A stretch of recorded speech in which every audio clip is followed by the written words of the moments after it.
अमीर और गरीब के बच्चों का स्कूल। धौलपुर जिले में एक सरोज नाम की लड़की अपने माँ बाप के साथ रहती थी। वो बहुत ही गरीब थे। सरोज एक सरकारी स्कूल में 7वीं कक्षा में पढ़ती थी। सरोज पढ़ाई में बहुत अच्छी थी। वहीं उनके पड़ोस में एक लड़की रेखा रहने के लिए आती है। दोनों हम उम्र थे, पर रेखा बहुत ही अमीर घर से थी और एक बड़े प्राइवेट स्कूल में पढ़ती थी। पर रेखा का पढ़ाई में बिल्कुल भी मन नहीं लगता था। एक शाम, माँ, मेरी बॉल कहाँ है? मिल ही नहीं रही है, मुझे खेलने जाना है। वही है बेटा, तुम्हारे बैग के पास। अच्छा माँ, मैं खेलने जा रही हूँ। ठीक है बेटा, पर जल्दी आ जाना। सरोज गली में खेलने चली जाती है। वहीं कुछ बच्चे और रेखा भी खेल रहे होते हैं। देखो देखो सरोज, हमारी नई दोस्त आई है, Rekha. Hello Saroj, how are you? Hello. Come, let's play cricket. अरे वाह, तुम तो बहुत अच्छी इंग्लिश बोलती हो। तुम्हें इतनी अच्छी कैसे आती है? ये तो हमारे स्कूल में सिखाई जाती है। वहाँ तो सब इंग्लिश में ही बोलते हैं, इसीलिए मुझे आती है। क्यों, तुम्हारे स्कूल में इंग्लिश नहीं सिखाते क्या? सिखाते तो है, पर थोड़ी थोड़ी, वो भी बस लिखना। बोलता तो कोई भी नहीं है। अच्छा, हमारे स्कूल में तो इंग्लिश ना बोलने पर फाइन लगता है। सरोज के मन में रेखा का इंग्लिश बोलते देखकर उत्साह जागता है कि काश वो भी इंग्लिश बोल पाती। अगले दिन स्कूल में मास्टर से, सर जी, इंग्लिश कैसे बोलते हैं? बेटा, ये जो भी मैं पढ़ा रहा हूँ उसे ही बोलना शुरू करो आपस में, दोस्तों के साथ। इंग्लिश बोलोगे तो अपने आप ही इंग्लिश आ जाएगी। एक दिन सुबह स्कूल जाते हुए सरोज देखती है कि रेखा एक पेड़ की कॉस्ट्यूम पहनकर स्कूल के लिए निकल रही है। अरे, ये रेखा क्या बनी हुई है? रेखा, रेखा।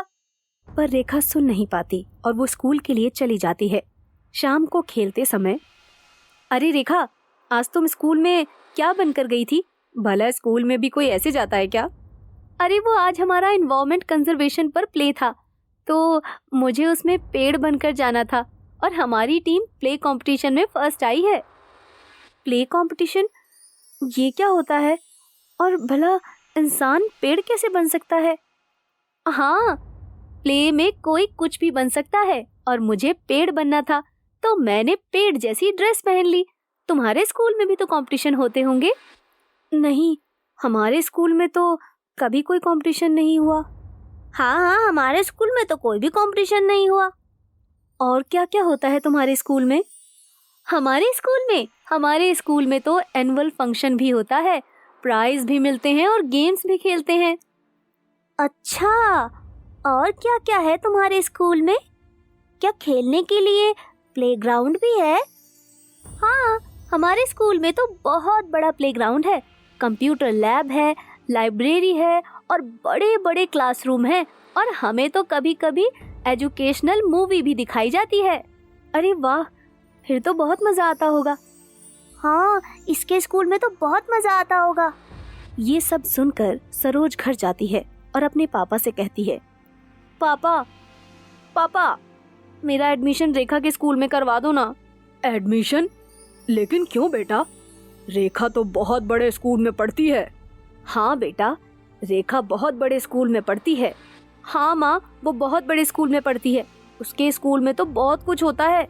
उसके स्कूल में तो प्लेग्राउंड भी है, सब बच्चे खेलते भी हैं और मूवी भी देखते हैं। हमारे स्कूल में तो कुछ भी नहीं होता। बेटा, वो तो बहुत अमीर हैं, इसीलिए इतने बड़े स्कूल में पढ़ रही है वो। हम तो गरीब हैं, हम इतने बड़े स्कूल में नहीं पढ़ा सकते। और वैसे भी स्कूल के छोटे बड़े होने से कुछ नहीं होता।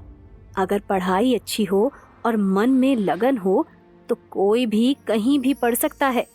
देखो, छोटे स्कूल में पढ़कर भी तुम पढ़ाई में कितनी अच्छी हो।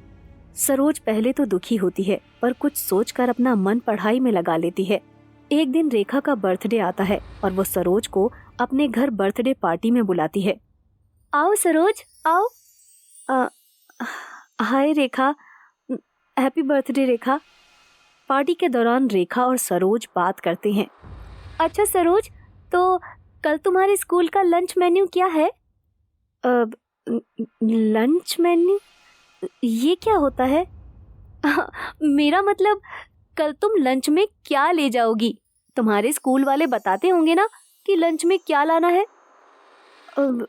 अरे पर स्कूल वाले क्यों बताएंगे कि हमें लंच में क्या लाना है? जो भी घर में माँ बनाती है वो ले जाती हूँ, और हमें तो स्कूल में भी लंच मिलता है, बस पानी नहीं मिलता। अपना पानी खत्म हो जाए तो कभी कभी तो आधे दिन प्यासे ही रहना पड़ता है। इतने में रेखा की माँ आती है और कहती है, रेखा बेटा, अच्छा बेटा चलो अब पार्टी का पैकअप करो और स्कूल का होमवर्क कंप्लीट कर लो। क्या माँ, आज तो मेरा बर्थडे है, आप जब देखो मेरे पीछे ही पड़ी रहती हो। बेटा पढ़ाई भी तो करनी है, तुम कभी अपना होमवर्क पूरा नहीं करती। स्कूल से टीचर मुझे बोलते हैं बाकी सब चीजों में तो लगी रहती हो, पढ़ाई कौन करेगा।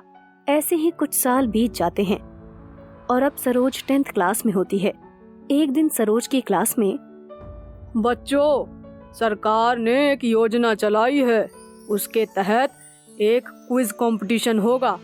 उसमें जीतने वाले को 5 लाख रुपए मिलेंगे। जो भी बच्चा कंपटीशन में भाग लेना चाहता है वो अपना हाथ खड़ा करे। हाँ जी सर, मैं इसमें जरूर भाग लूंगी। ठीक है बेटा, तो मैं तुम्हारा नाम आगे भेज रहा हूँ। और हाँ, ये कंपटीशन एक बड़े स्कूल में जाकर होगा। अच्छे से तैयारी करना और जीत कर आना। जी सर, मैं खूब मेहनत करूंगी।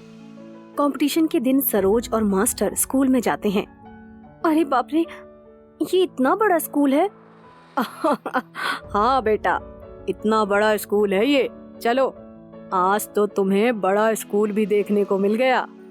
अरे वाह, पर सर जी मुझे तो डर भी लग रहा है, कहीं मैं सवालों के जवाब ना दे पाई तो।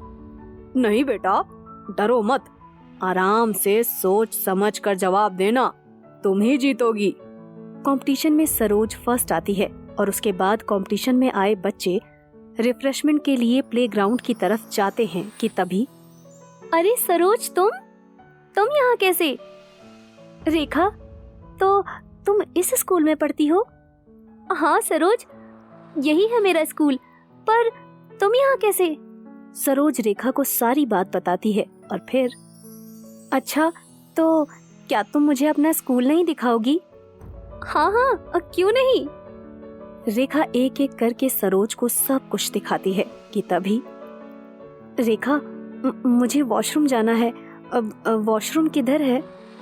हाँ हाँ, चलो चलो, इस साइड है। वॉशरूम में घुसते ही, अरे वाह, इतना बड़ा वॉशरूम, और वो भी इतना साफ सुथरा। क्या कह रही हो, वॉशरूम तो साफ सुथरे ही होते हैं, वॉशरूम गंदे होंगे तो बीमारियां नहीं होंगी क्या? हाँ, गंदे वॉशरूम से बीमारियां तो होती ही हैं, पर हमारे स्कूल में तो वॉशरूम गंदे ही रहते हैं, हम तो पूरा पूरा दिन जाते ही नहीं हैं। ऐसे ही कुछ साल बीत जाते हैं, दोनों बड़े हो जाते हैं और अलग अलग रहने लगते हैं। पर एक दिन अचानक दोनों की कार एक दूसरे के सामने आ जाती है। अरे रेखा, तुम पहचाना नहीं क्या? Saroj, oh my God, you look so gorgeous. मुझे तो यकीन ही नहीं हो रहा, तुम वही सरोज हो। How changed you are. ओहो, stop it now, let's have a cup of coffee. दोनों एक कॉफी कैफे जाते हैं और एक दूसरे से ढेर सारी बातें करते हैं। और बताओ, क्या कर रही हो आजकल? अभी 2 साल पहले ही इनकम टैक्स ऑफिसर बनी हूँ, बस जॉब में ही बिजी रहती हूँ। अरे वाह, तुम्हारा क्या चल रहा है? बस यार, यही एमएनसी में जॉब करती हूँ, तुम्हारे जितनी तो होशियार थी नहीं मैं पढ़ने में। आज समझ में आता है कि पढ़ाई कितनी जरूरी होती है। माँ हमेशा सही ही कहा करती थी। हाँ, माँ बाप तो हमेशा ही सही कहते हैं। दोनों आपस में बातें करते हैं और उन्हें समझ में आ चुका होता है कि अमीर और गरीब के स्कूल में कितना भी फर्क क्यों ना हो, पर मन में लगन हो तो इंसान सफलता प्राप्त जरूर कर लेता है।